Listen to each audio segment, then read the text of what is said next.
about connecting to kids with a message they understand.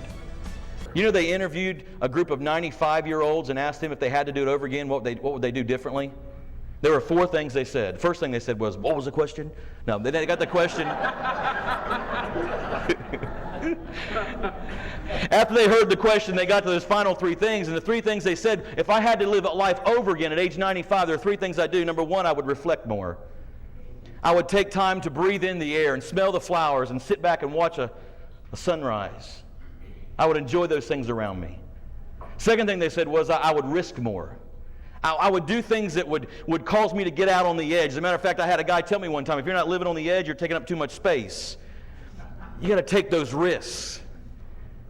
But the third thing they said was quite haunting to me at 38 years of age as I look back how fast my life has gone since graduating from high school in 1984.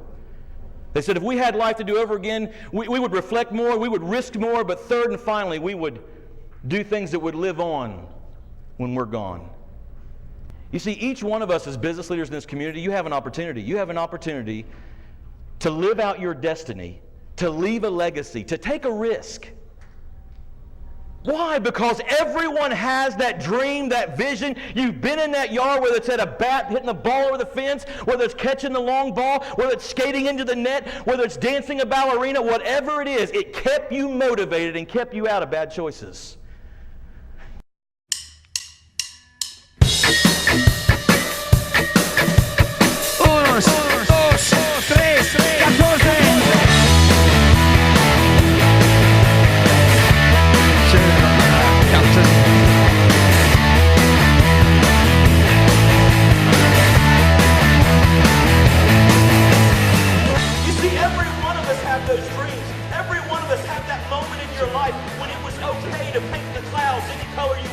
You can paint outside the lines. You can be as creative as you want in your life.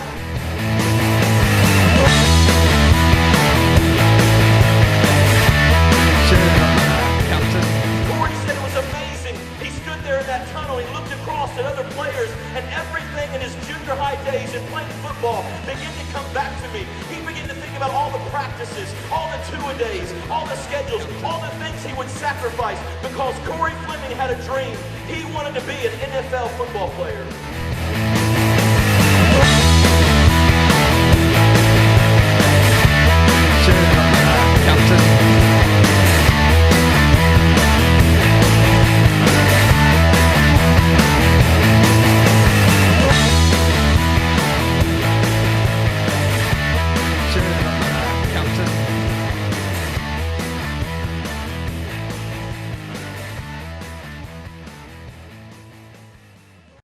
A nonprofit organization that travels the country promoting good choices among middle school and high school students is in South Mississippi this week. That's right, Karen. It's called Powerhouse, and they teach young people about how their decisions can impact their dreams and goals.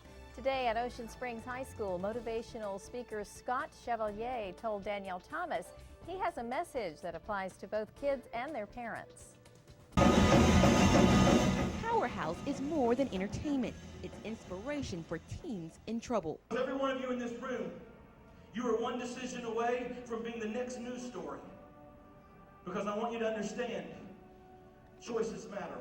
Scott Chevalier told high school students about the importance of making good choices and how the way they feel about themselves affects those choices. One of the things we find, regardless of where the student is, what their age is that they're really dealing with a lot of self-esteem issues. A lot of kids are in pain. They're struggling at home, whether it's a divorced home or just a blended family.